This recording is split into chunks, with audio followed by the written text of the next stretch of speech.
The Great Hall of the Galactic Council stretched for miles in every direction. Floating platforms held representatives from 400 different worlds, each species more alien than the last. Some breathed methane, others lived in water tanks, and a few existed as pure energy contained in crystal shells. Despite their differences, they all shared one thing in common today: fear. At the center of the hall, a massive hologram showed the latest battle reports. The Zephyrian Empire had struck again. This time they had destroyed 3 entire star systems in less than a day. The images were horrifying. Planets turned to ash, space stations melted into metal clouds, and millions of lives snuffed out in seconds. The Zephyrians were not the largest species in the galaxy, but they were the most feared. Their bodies were made of living crystal that could deflect most weapons. Their ships were black as space itself and bristled with quantum disruptors, weapons that could tear apart matter at the smallest level. When a quantum disruptor fired, whatever it hit simply stopped existing. Council Speaker Thelvan, a tall being with blue skin and 6 arms, called for order. Her voice carried across the hall through translation devices that turned her words into sounds each species could understand.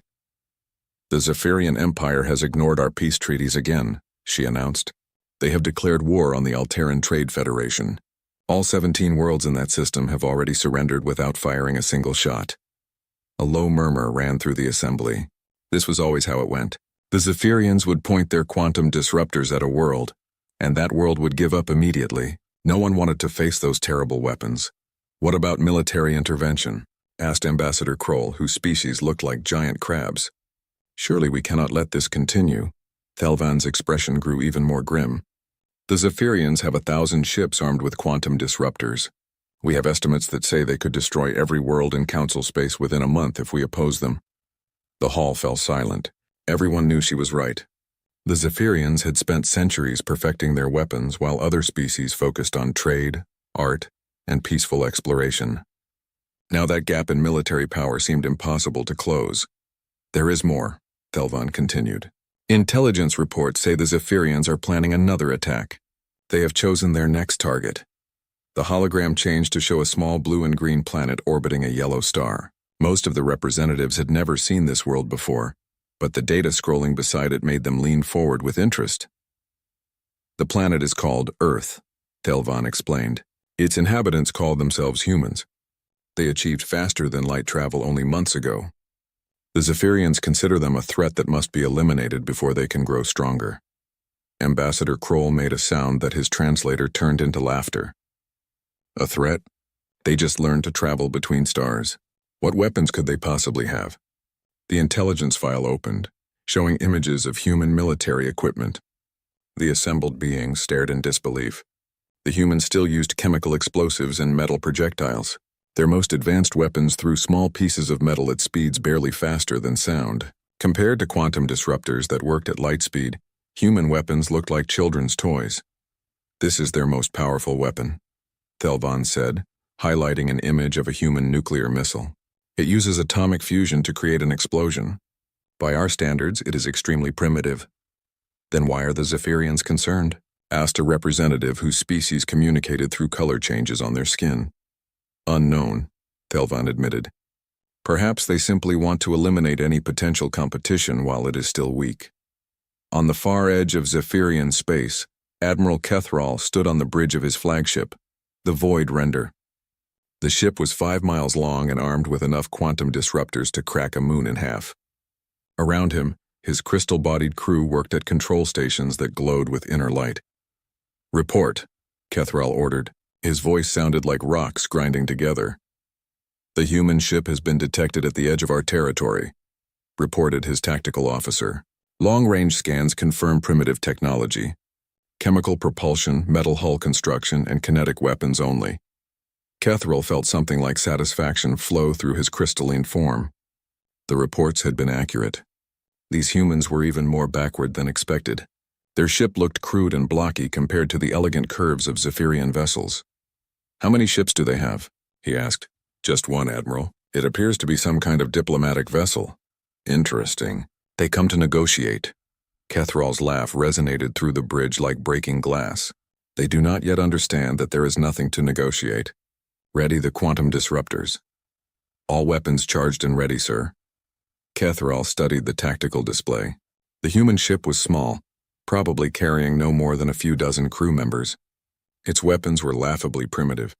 The intelligence report said humans used metal projectiles that moved at chemical speeds. Such weapons could not even scratch Zephyrian shields, much less their crystal hulls. "Bring us within range," he ordered. "But do not fire yet. I want to speak with these humans first. Let them understand what they face before we destroy them." The Void Render and its escort ships moved toward the human vessel. As they approached, Kethral felt the familiar thrill of coming battle. This would be over quickly. The humans would see the quantum disruptors charging up and surrender immediately, just like every other species in the galaxy. After all, everyone knew what happened when the Zephyrians aimed their weapons at you. The smart ones gave up right away. The stubborn ones got to see their ships dissolved into individual atoms before they died. Either way, the result was always the same. Back in the council chambers, the representatives watched the approaching confrontation through long-range sensors. The human ship looked tiny compared to the 3 Zephyrian dreadnoughts moving toward it. Even the bravest species in the galaxy would have turned and run from such odds. "Should we send a warning?" asked one representative. Thelvan shook her head sadly. "It would take days for any message to reach them. By then this will be over." "Perhaps it is for the best," muttered Ambassador Kroll. "If the humans surrender quickly, the Zephyrians might be satisfied with taking their ship. Not every first contact needs to end in death." But deep down, everyone in the hall knew better. The Zephyrians had not become the most feared empire in the galaxy by showing mercy. They had built their reputation on one simple principle. Anyone who opposed them, even by accident, would be destroyed completely and without hesitation. The quantum disruptors on those 3 ships carried enough power to vaporize a small moon. Against one primitive human vessel, it would be like using a star destroyer to swat a fly. "May their deaths be quick," whispered Thelvan, and throughout the hall, 400 different species offered prayers for the humans they had never met. None of them could imagine what was about to happen. In their long history of galactic civilization, no species had ever reacted to Zephyrian weapons with anything but immediate, overwhelming terror. But then again, no species like humanity had ever existed before. The human ship Defiance dropped out of faster-than-light travel with a flash of blue energy. Captain Sarah Chen stood on the bridge looking out at the stars through the main view screen. After months of travel from Earth, they had finally reached the edge of what the aliens called Zephyrian space. "Well, this is it," she said to her crew. "First contact with an alien empire. Everyone ready?" Her security chief, Marcus Rodriguez, checked his weapon for the 3rd time. It was a simple railgun that fired metal slugs using magnetic force. Compared to the energy weapons he had seen in science fiction movies, it seemed almost primitive. But it was reliable, accurate, and packed enough punch to stop anything he had ever faced. "Ready as we'll ever be, Captain," he replied, "though I still think we should have brought more firepower." Dr. Elena Vasquez, the ship's science officer, looked up from her instruments. She was a small woman with dark hair and curious eyes that seemed to take in everything around her. "The alien transmissions we picked up suggested they prefer diplomatic solutions. Maybe we won't need weapons at all." Chen nodded, though she kept one hand near the communication controls. Earth's government had sent them out here to make contact with alien civilizations and hopefully establish trade relationships. The radio signals they had detected suggested advanced technology that could benefit both species. "Contact on sensors," announced the navigator. 3 ships, very large. "They're moving toward us." "Alien ships?" Chen asked. "Definitely. The design is completely different from anything human. They look like they're made of black crystal." Chen felt a mix of excitement and nervousness. This was the moment humanity had dreamed about for centuries, meeting another intelligent species among the stars. She activated the communication system and broadcast on all frequencies. "Alien vessels, this is Captain Sarah Chen of the Earth ship Defiance. We come in peace and wish to establish diplomatic contact." The response came almost immediately.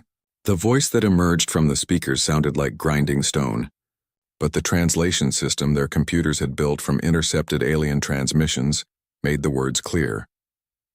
"Human vessel, you have entered Zephyrian space without permission. I am Admiral Kethral of the Imperial Fleet. You will surrender immediately or be destroyed." Chen blinked in surprise. That was not the greeting she had expected. Admiral, there seems to be a misunderstanding. We are peaceful explorers seeking diplomatic contact. We had no intention of trespassing. There is no misunderstanding, Kethral replied coldly. Your species has been marked for elimination. You have 1 minute to surrender or we will open fire. On the view screen, the 3 alien ships had come close enough to see clearly. They were massive, each one at least 5 times larger than the Defiance. Their black crystal hulls seemed to absorb light, making them look like holes in space. Along their sides, Chen could see what were obviously weapons. Long tubes that glowed with purple energy. Those must be their guns, Rodriguez observed, studying the alien ships through binoculars. Interesting design. They look like some kind of directed energy weapons. Energy weapons. Dr. Vasquez leaned forward to get a better look. Like laser cannons? That's actually quite elegant from an engineering standpoint. Chen frowned. The weapons were certainly impressive looking, but she had seen enough military hardware to recognize the basic principles. They appear to be charging up some kind of energy discharge system, probably plasma-based or particle beam technology. 30 seconds, Admiral Kethral announced over the radio. Surrender now or face the power of our quantum disruptors. Quantum disruptors? Rodriguez raised an eyebrow. That sounds fancy. What do you think they actually do? Vasquez was already running calculations on her tablet. Based on the energy readings I'm picking up, they appear to fire concentrated beams that disrupt molecular bonds. Essentially, they make matter fall apart at the atomic level. Huh, Rodriguez said. So they're disintegration rays. That's actually pretty cool. Chen looked at her crew in amazement. Here they were, facing alien superweapons pointed directly at their ship, and her people were discussing them like interesting pieces of technology rather than instruments of death. Time is up, Kethral announced. Prepare to witness the power that has conquered 1,000 worlds. The purple glow along the alien weapons grew brighter. Energy readings spiked as the quantum disruptors reached full charge. Then, with a flash of violet light, all 3 ships fired at once. The beams struck a large asteroid floating nearby. For a moment, nothing seemed to happen. Then the entire asteroid simply vanished as if it had never existed at all. Not even dust remained. Chen's crew watched this display with professional interest. Impressive range and targeting, Rodriguez noted. Clean disintegration with no secondary debris. That would be useful for mining operations. The power requirements must be enormous, Vasquez added. I'm reading massive energy expenditures from their ships. They probably can't fire those weapons very often without recharging. Did you see that, humans? Kethral's voice boomed over the radio. That asteroid was larger than your entire ship. In seconds, our quantum disruptors reduced it to nothing. This is the fate that awaits all who oppose the Zephyrian Empire. Chen activated her microphone. Admiral, that was certainly an impressive demonstration. Your mining technology is quite advanced. We would be interested in discussing possible trade agreements for such equipment. Silence filled the radio channel for several long seconds. When Kethral spoke again, his voice carried a note of confusion. Mining technology? Those were quantum disruptors, the most feared weapons in the galaxy. Oh, Chen replied. You mean those are weapons? They look very similar to the industrial plasma cutters we use for asteroid processing. Yours have a nice purple color, though. Ours are usually more of a blue-white. On the Zephyrian flagship, Admiral Kethral stared at his communication officer in disbelief. Did they just compare our quantum disruptors to mining equipment? Yes, Admiral, the officer replied, his crystal form flickering with confusion. They seemed genuinely unimpressed. Kethral had conquered dozens of star systems using these same tactics. The mere sight of quantum disruptors charging up was enough to make entire fleets retreat in terror. These weapons could disintegrate any known material in seconds. They were the ultimate expression of Zephyrian technological superiority. And the humans thought they looked like mining lasers. Perhaps they do not understand, suggested his tactical officer. They are a primitive species. They may not comprehend what they are seeing. Kethral nodded slowly. That had to be it. The humans were too backward to recognize advanced weapons when they saw them. He would have to explain things more clearly. Human vessel, he broadcast. These are not mining tools. These are weapons of war. They can destroy your ship instantly. You should be afraid. Another pause, then Captain Chen's voice came back, sounding genuinely puzzled. Afraid of what exactly? They're just big energy projectors. We've been building similar devices for decades. Yours are certainly more advanced, but the basic principle is the same. "We can vaporize your ship," Kethril roared. "Well, yes," Chen replied calmly. "Most weapons can destroy most targets if you apply enough energy. That's kind of how physics works." Kethril felt something he had not experienced in centuries of warfare: complete bewilderment. Every species in the galaxy feared quantum disruptors. The weapons were so terrifying that most wars ended before they began, with entire civilizations surrendering rather than face them. But these humans were treating them like slightly interesting pieces of equipment. What kind of species had the Empire encountered? Back in the Galactic Council chambers, emergency sessions were being broadcast across hundreds of worlds. The long-range sensors had picked up the confrontation between the humans and the Zephyrians, and the recordings were being studied by every military analyst in known space. Speaker Thelvan stood before the assembled representatives, her 6 arms gesturing at the holographic display showing the encounter. "As you can see, the humans have not surrendered. In fact, they appear to be having a casual conversation with Admiral Kethril." The representatives murmured among themselves in dozens of different languages. What they were watching made no sense according to everything. They knew about galactic warfare, perhaps. "Their translation systems are malfunctioning," suggested Ambassador Kroll. "Maybe. They do not understand what quantum disruptors are." "No," replied Dr. Zendari, the Council's leading expert on military psychology.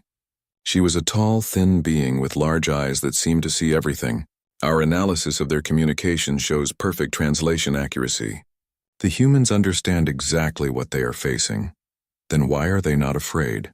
asked a representative whose species looked like living plants. Dr. Zendari pulled up another display, this one showing psychological profiles of different galactic species.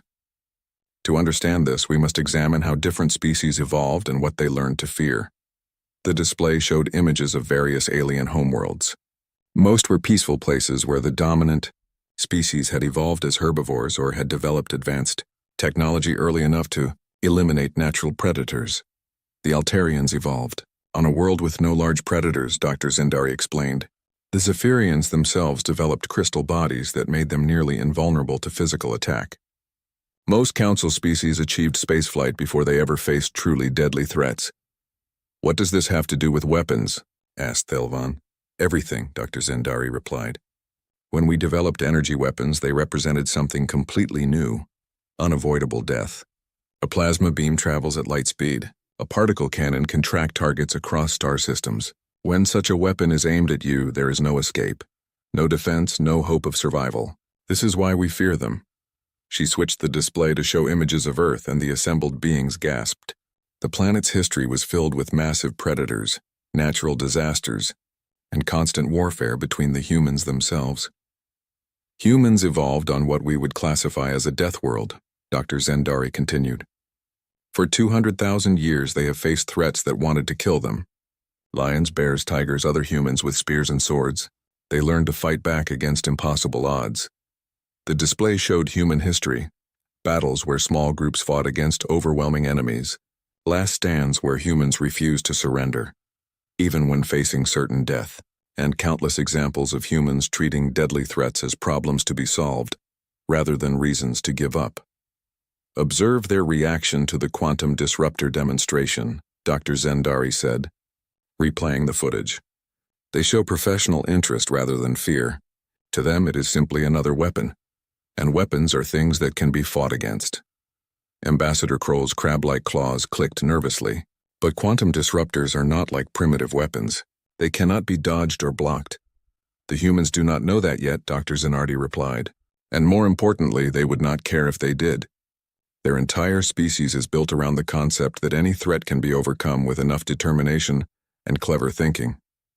On the human ship, Dr. Vasquez was explaining exactly this to Admiral Kethril over the communication channel. The Zephyrian commander had been trying for 20 minutes to make the humans understand how afraid they should be. "Admiral, I think there may be a cultural misunderstanding here," Vasquez said patiently. "In human history, we have faced many types of threats. We learn to adapt and survive. These are not threats," Kethril insisted. "These are certainties. When a quantum disruptor fires at you, you die. There is no defense, no escape." "Well, that's what they said about machine guns too," Captain Chen interjected. "Then we invented tanks, and armor, and tactics for fighting in trenches. Every weapon that seems unstoppable eventually gets countered by something else. This is different, Kethril roared. Quantum disruptors work at the molecular level. They cannot be stopped by armor or shields. Rodriguez leaned toward the microphone. What about the energy requirements? Those weapons must consume enormous amounts of power. How many times can you fire them before needing to recharge? There was a long pause before Kethril answered. That is not relevant.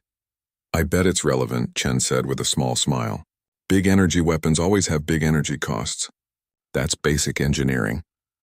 On the Zephyrian flagship, Kethril was conferring with his officers. The human questions were uncomfortably accurate. Quantum disruptors did require massive amounts of energy. Each shot drained a significant portion of the ship's power reserves. They are analyzing our weapons like a tactical problem, observed his tactical officer. Most species cannot think clearly when facing quantum disruptors. The fear overwhelms their minds. But these humans show no fear at all, Kethril said slowly. They are treating this as if we are simply another enemy to fight. Back on Earth, news of the first contact was spreading rapidly. Humans around the world watched the live broadcast with excitement rather than terror. The alien weapons looked impressive, but they were still just weapons. Humans had been fighting and defeating weapons for millennia. Military analysts studied the footage with professional interest.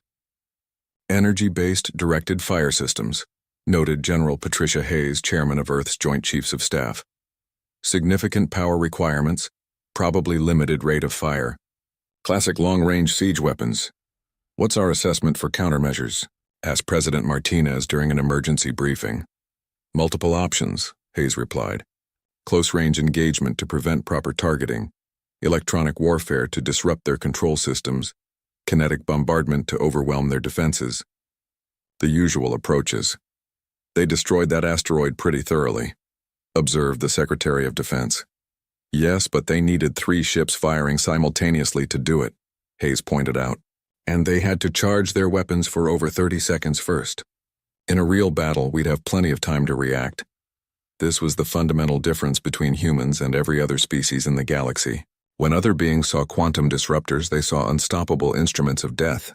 When humans saw them, they saw expensive, slow-firing energy weapons with obvious tactical limitations.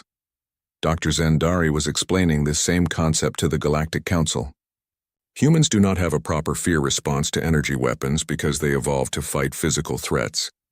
Their minds automatically begin analyzing weaknesses and developing countermeasures. But surely they understand they are outgunned, protested one representative. That is another cultural difference, Dr. Zendari replied. Most species see overwhelming odds as a reason to surrender. Humans see overwhelming odds as an interesting challenge. She pulled up more examples from human history. Tiny groups of soldiers holding off massive armies. Explorers crossing deadly terrain that everyone said was impossible. Inventors creating solutions to problems that everyone said could not be solved. This is their nature, she concluded. They do not give up even when giving up is the logical choice. It is what allowed them to survive on their hostile homeworld, and it is what makes them so dangerous to established galactic order. As if to prove her point, Captain Chen's voice came over the transmission from the confrontation site. Admiral Kethril, we appreciate the demonstration of your technology. Now shall we discuss trade agreements, or do you intend to keep waving those energy projectors around all day? The silence that followed was so complete that beings across the galaxy could hear their own breathing. Never in recorded history had anyone spoken to a Zephyrian admiral with such casual dismissal. And somewhere in the darkness of space, 3 of the most powerful warships ever built faced off against one primitive human vessel, whose crew refused to understand that they should already be dead. Admiral Kethril had reached the limit of his patience. For over an hour, he had tried to make the humans understand the hopelessness of their situation. Instead, they had asked technical questions about his weapons, compared them to mining equipment, and treated him like a minor inconvenience. Enough, he roared over the communication channel. You will learn to fear Zephyrian power. All ships prepare for final assault. We will show these humans what happens to those who mock the Empire. On the human ship, Captain Chen sighed and looked at her crew. Well, it looks like diplomacy is off the table. Rodriguez, what's our tactical situation? Her security chief studied his instruments. 3 enemy ships, roughly 5 times our mass each. Energy weapons with high destructive potential but limited rate of fire. They'll probably try to engage at long range where those big guns are most effective. Recommendations? Close the distance fast. Get inside their minimum engagement range. Those quantum disruptors looked like siege weapons, powerful but not designed for close combat. Dr. Vasquez looked up from her science station. I've been analyzing their energy signatures. Each shot from those weapons drains about 15% of their total power. They can only fire 6 or 7 times before needing to recharge their entire power grid. Perfect, Chen said. Navigation, plot and intercept course. Maximum acceleration. Rodriguez, prep all weapon systems. Aye, Captain, came the replies. The Defiant suddenly changed direction, its fusion engines roaring to full power. Instead of retreating or trying to negotiate further, the human ship accelerated directly toward the 3 Zephyrian dreadnoughts. On the bridge of the Void Render, Kethril stared at his tactical display in disbelief. They are attacking us? Yes, Admiral, his tactical officer confirmed. The human ship is on a direct intercept course. Time to contact, 4 minutes. This is madness, muttered his weapons officer. 1 ship against 3? They must be suicidal. Kethril quickly considered his options. The humans were closing distance rapidly, but that actually made things easier. At close range, the quantum disruptors would tear their primitive ship apart in seconds. All ships prepare to fire, he ordered. Target the human vessel. Full spread, maximum power. The 3 Zephyrian ships moved into firing formation. Their quantum disruptors began charging with that familiar purple glow. In space combat, this was the moment when most enemies would break off their attack and retreat in terror. The human ship kept coming. 2 minutes to contact, reported the tactical officer. They show no signs of slowing down. Then they will die, Kethril said coldly. Fire when ready. The quantum disruptors reached full charge. Purple beams lanced out across space toward the approaching human ship. But something was wrong. The targeting systems, designed to lock onto the energy signatures of other spacecraft, were having trouble maintaining a lock on the human vessel. Target acquisition is unstable, reported the weapons officer. Their propulsion system is interfering with our sensors. The quantum disruptor beams missed by hundreds of meters. The human ship continued its relentless approach, now close enough that Kethril could see details of its construction. It looked crude and blocky compared to the elegant curves of Zephyrian vessels. But it was moving faster than any ship its size should be able to go. Recharge weapons, Kethril ordered. Fire again, but the second volley also missed. The human ship was moving too fast and changing direction too often for the quantum disruptors to track properly. Weapons designed to destroy large, slow-moving targets at long range were proving useless against a small, agile opponent that refused to follow standard tactical doctrine. 1 minute to contact, announced the tactical officer, his crystal form flickering with nervousness. Admiral, called the communications officer. The humans are transmitting. Captain Chen's voice filled the bridge. Admiral Kethril, we're coming alongside for a closer look at your ships. Please hold still so we don't accidentally bump into you. They want us to hold still? Kethril could barely comprehend what he was hearing. While they attack us? 30 seconds to contact. They are opening weapons ports. Kethril finally got a good look at the human weapons as they extended from the Defiance. They were small, primitive-looking tubes that bore no resemblance to any military hardware he had ever seen. They looked more like construction equipment than weapons of war. What are those? He asked. Unknown, Admiral. They appear to be some kind of magnetic acceleration devices. The human ship was now so close that it filled half the view screen. At this range, the quantum disruptors couldn't target it without risking damage to their own ships. Kethril felt a moment of grudging respect for the human. Tactical thinking, they had identified his weapon's weakness and exploited it perfectly. Then, the humans opened fire. The railguns on the Defiance launched streams of metal, slugs at 15% of light speed. The projectiles, each no larger than a human fist, struck the Zephyrian shields with devastating force. Energy barriers designed to deflect plasma and particle beams offered no resistance to solid matter. Moving at relativistic speeds, the slugs punched through the shields like they weren't there and slammed into the crystal hulls of the Zephyrian ships. The Void Render shuddered under the impacts as chunks of its crystalline armor shattered and flew away into space. Impossible, Kethril roared. Those are primitive kinetic weapons. They should not be able to penetrate our defenses. Our shields are designed to stop energy attacks, his tactical officer reported, his voice tight with panic. They are useless against solid projectiles at these velocities. More railgun slugs hammered into the void render. Warning lights flashed across the bridge as systems began failing. The beautiful crystal hull that had deflected laser fire and plasma bolts was cracking under the relentless bombardment of simple metal projectiles. Return fire, Kethril ordered desperately. Cannot target, Admiral. They are too close, moving too fast. Our quantum disruptors need time to charge and lock on. The human ship darted between the three Zephyrian vessels like an angry wasp, its railguns spitting death. It was too small and too agile for the massive alien ships to track with their siege weapons. Meanwhile, its simple kinetic guns were designed for exactly this kind of close-range engagement. Admiral, the Crystal Fang is reporting critical damage, came a transmission from one of the escort ships. They are requesting permission to withdraw.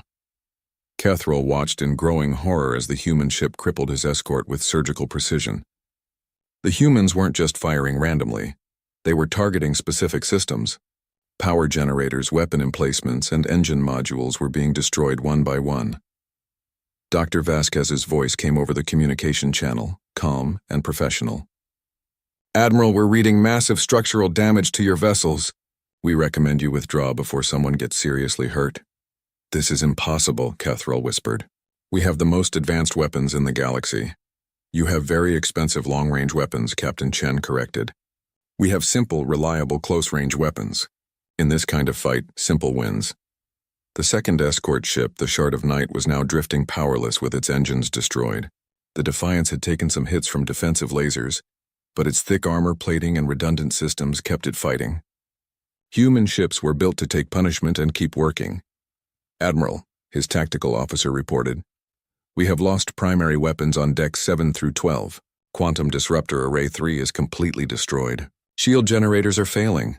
Kethril realized with dawning horror that he was losing. His mighty dreadnought, armed with weapons that could destroy planets, was being systematically dismantled by a single primitive human ship using metal bullets. Sir, came another transmission. The humans are launching some kind of missiles. Kethril looked at the tactical display. Small objects were separating from the human ship and moving toward his vessels. They looked crude and simple compared to Zephyrian smart weapons, but after what he had seen today, he was no longer underestimating human technology. Point defense systems. Engage those missiles, he ordered. The Zephyrian laser defense grid activated, sending out dozens of precisely aimed beams to intercept the incoming projectiles. The lasers, designed to stop energy-based weapons and guided missiles, should have destroyed the human weapons easily. Instead, the human missiles seemed to ignore the laser fire completely. They weaved through the defensive beams like living things, their crude guidance systems somehow more effective than advanced Zephyrian targeting computers. How are they avoiding our defenses? Kethril demanded. Unknown, Admiral. Their guidance systems appear to be intuitive rather than computational. The missiles struck the void render and exploded. But these weren't energy explosions. They were simple nuclear fission devices that released massive amounts of heat and radiation. The crystal hull, designed to deflect directed energy, conducted the thermal shock throughout the entire ship structure. Cracks spread across the bridge viewport. Emergency systems activated as the ship's superstructure groaned under stresses it was never designed to handle. All around him, Kethril could hear the sound that no Zephyrian captain ever wanted to hear. His ship was breaking apart. Admiral, the tactical officer reported, his voice barely a whisper, we have lost the war. The Battle of Proxima Relay lasted 6 hours from first shot to final surrender. When it was over, the most feared fleet in the galaxy had been reduced to drifting wreckage by a single human ship with primitive weapons. Across the galaxy, beings who had lived in terror of Zephyrian quantum disruptors watched the recordings in stunned silence. The impossible had happened. The Zephyrian Empire, which had conquered 1,000 worlds through fear alone, had been defeated by a species that didn't know enough to be afraid. On the bridge of the Defiance, Captain Chen surveyed the damage around her. The ship had taken a beating, but human engineering had kept them fighting. Burned-out control panels sparked occasionally, and the air recycling system made worrying noises, but they were alive and victorious. Damage report, she requested. Hull breaches on decks 3 and 7, sealed and pressurized, Rodriguez replied. Main railgun battery is down to 60% capacity. We've lost 2 missile launchers and the backup navigation computer. Could be worse, Chen observed. What about the Zephyrians? Dr. Vasquez checked her sensors. 2 of their ships are completely disabled. The third, their flagship, is still technically operational but heavily damaged. I'm reading massive structural failures throughout their hulls. Any casualties? Their ships appear to be designed with excellent emergency systems. I'm detecting life signs on all 3 vessels, though many crew members are probably injured. Chen nodded. Despite being attacked without provocation, she felt no desire to slaughter helpless enemies. Open a channel to Admiral Kethral. The view screen flickered to life, showing the bridge of the Void Render. The elegant crystal architecture was cracked and broken, sparks flying from damaged systems. Admiral Kethral stood among the wreckage, his crystalline form dimmed with defeat. Admiral, Chen said formally, I'm prepared to accept your surrender. Your ships are disabled, and continued fighting will only result in unnecessary casualties. Kethral stared at her for a long moment. In his entire military career, spanning over 2 centuries, no one had ever offered to accept his surrender. The Zephyrian Empire was the one that demanded surrender from others. How? He asked quietly. Our weapons are the most advanced in the galaxy.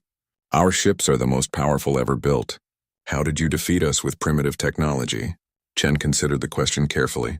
Admiral, I think the problem is that you've been fighting the wrong kind of wars for too long. Your quantum disruptors are indeed very advanced. They're perfect weapons for intimidating enemies into surrender without fighting. But when someone actually wants to fight, they have serious weaknesses. What weaknesses? Kethral demanded. They can destroy any matter at the molecular level. That's exactly the problem, Rodriguez interjected. They're too powerful. You've built siege weapons for ship-to-ship combat. They take too long to charge, they consume too much power, and they can't target fast-moving objects at close range. Dr. Vasquez pulled up a tactical analysis on her screen. Our railguns fire solid projectiles at 15% of light speed. Your shields can't stop them because they're designed for energy attacks. Your hull armor is crystalline, which makes it strong against directed energy but brittle against kinetic impact. Furthermore, Chen added, your entire tactical doctrine is based on long-range intimidation. You've never had to learn how to fight against an enemy that doesn't retreat when you point your big guns at them. Kethral absorbed this information slowly. Everything the human said was correct, but it challenged fundamental assumptions about warfare that the Zephyrians had held for centuries. You could have destroyed us completely, he said. Why did you target only our weapons and engines? Because we're not monsters, Chen replied simply.